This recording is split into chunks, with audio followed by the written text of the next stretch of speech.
Adapun pada kesempatan kali ini kita akan membahas hadis yang kedua dalam kitab hadis Arba'in Nawawi. Adapun hadis yang kedua ini bercerita mengenai Islam, iman, dan juga ihsan. Dari Umar bin Khattab radhiyallahu anhu, beliau berkata, ketika di suatu hari kami duduk-duduk di sisi Rasulullah Shallallahu Alaihi Wasallam, tiba-tiba muncul seorang laki-laki yang mengenakan pakaian sangat putih dan rambutnya amat hitam. Tak terlihat darinya bekas-bekas perjalanan dan tak ada seorang pun di antara kami yang mengenalinya. Kemudian ia segera duduk di hadapan Nabi Shallallahu Alaihi Wasallam, lalu lututnya disandarkan kepada lutut beliau Shallallahu Alaihi Wasallam. Seraya berkata, Hai Muhammad, beritahu kepadaku tentang Islam.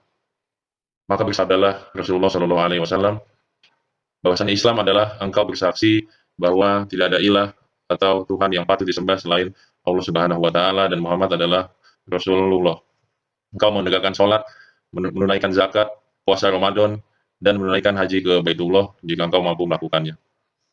Kemudian laki-laki tadi berkata lagi, engkau benar. Maka kami pun dibuat heran.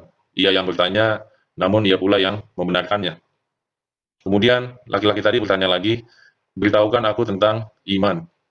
Lalu beliau Shallallahu Alaihi Wasallam bersabda, engkau beriman kepada Allah, kepada malaikatnya, kitab-kitabnya, rasulnya, dan hari akhir, dan engkau beriman kepada takdir yang baik maupun yang buruk.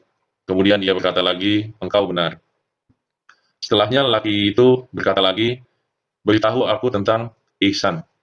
Lalu beliau Shallallahu Alaihi Wasallam bersabda, ihsan adalah engkau beribadah kepada Allah seakan-akan engkau melihatnya.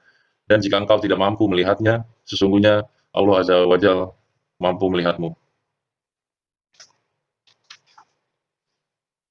Kemudian lelaki itu berkata lagi, beritahu aku kapan terjadinya kiamat. Lalu Nabi Shallallahu Alaihi Wasallam kembali bersabda, yang ditanya tidaklah lebih tahu daripada yang bertanya.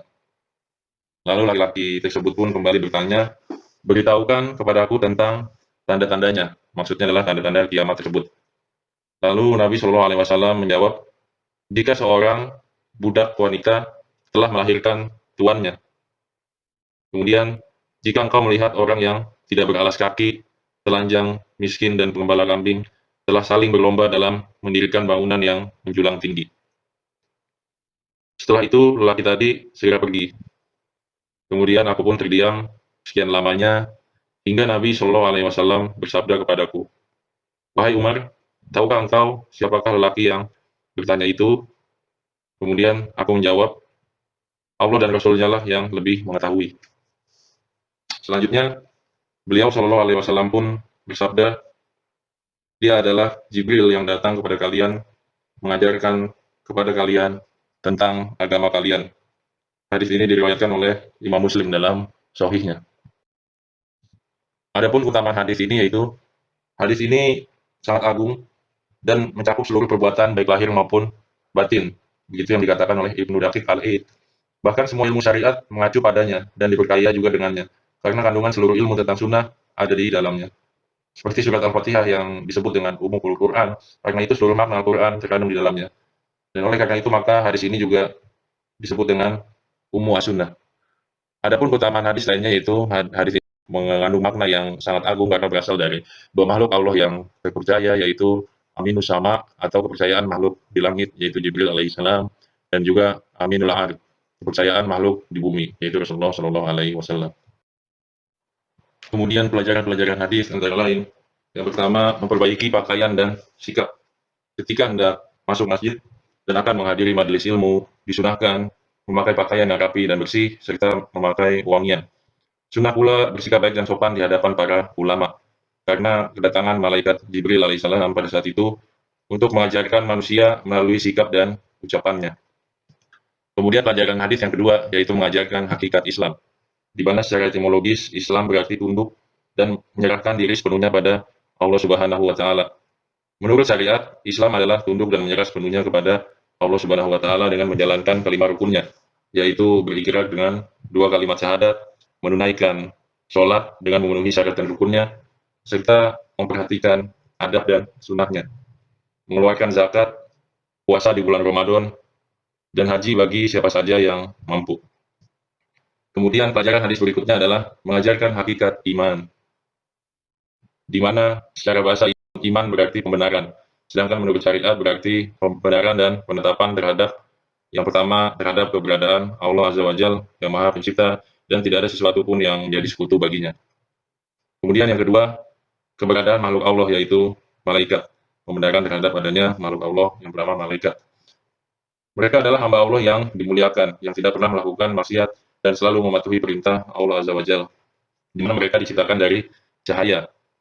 Mereka tidak makan dan juga tidak berkelamin, tidak mempunyai keturunan dan tidak ada yang tahu jumlahnya kecuali Allah Subhanahu wa taala.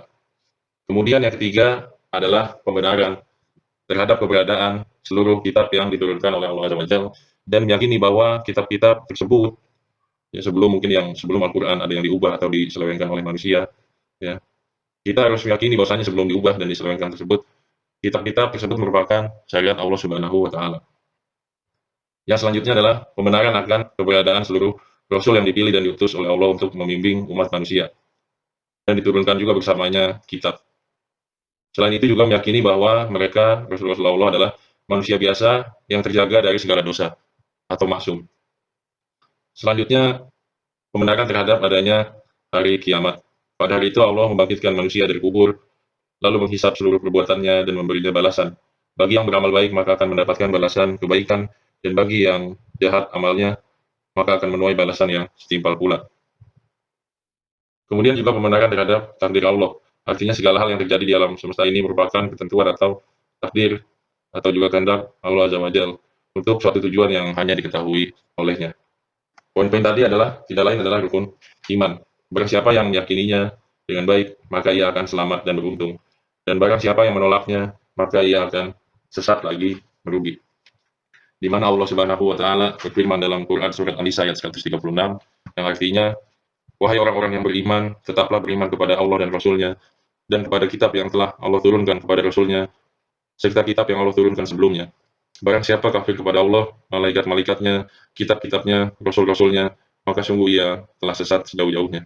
Quran surat An-Nisa ayat 136. Ibrah atau pelajaran hadis berikutnya yang keempat, yaitu hadis ini mengajarkan hakikat Islam dan juga hakikat iman. Meski dari penjelasan di atas kita pahami bahwa iman dan Islam adalah dua hal yang berbeda, namun pada hakikatnya keduanya baik Islam maupun iman saling melengkapi, di mana iman adalah sia-sia tanpa Islam, demikian juga sebaliknya. Selanjutnya ibrah atau pelajaran yang kelima yaitu mengajarkan hakikat ihsan, di mana ihsan adalah ikhlas dan menyempurnakan keikhlasan tersebut. Artinya memurnikan ibadah sepenuhnya hanya kepada Allah Subhanahu wa taala serta dibarengi dengan upaya untuk menyempurnakannya. Sehingga kita melaksanakan ibadah tersebut seakan-akan melihat Allah Azza wa Jalla. Dan jika kita tidak mampu, maka ingatlah bahwa Allah senantiasa melihat kita, menyaksikan kita, dan mengetahui apapun yang ada di dalam diri kita, baik besar maupun kecil. Kemudian pelajaran berikutnya adalah masalah hari kiamat dan tanda-tandanya. Waktu datangnya hari kiamat hanya diketahui oleh Allah Azza wa Jalla, dan tidak ada seorang pun yang mengetahuinya, baik malaikat ataupun Rasul. Itulah sebabnya mengapa Nabi Shallallahu Alaihi Wasallam berkata kepada Jibril Alaihissalam, yang ditanya tidaklah lebih tahu daripada yang bertanya. Meskipun demikian, Nabi Shallallahu Alaihi Wasallam kemudian menjelaskan sebagian tanda-tandanya, antara lain sebagai berikut. Yang pertama, zaman yang rusak dan akhlak yang buruk, di mana pada saat itu banyak anak yang durhaka kepada orang tuanya. Bahkan mereka memperlakukan orang tuanya seperti perlakuan tuan terhadap budaknya, di mana hal ini juga tengah menjadi fenomena yang sudah terjadi di tengah masyarakat kita. Kemudian yang kedua yaitu keadaan yang kacau, di mana kala itu banyak orang yang bodoh diangkat menjadi pemimpin. Kemudian wewenang diberikan kepada orang-orang yang tidak mempunyai kemampuan. Selanjutnya harta melimpah ruah pada manusia, perilaku sombong dan sifat atau sikap melampaui batas merebak. Manusia saling membangga-banggakan diri dengan mendirikan bangunan-bangunan tinggi, kemudian perhiasan dan perkakas rumah yang berlebihan, satu sama lain saling berlaku congkak, kemudian menguasai segala urusan orang yang dihimpit kemiskinan dan kesengsaraan.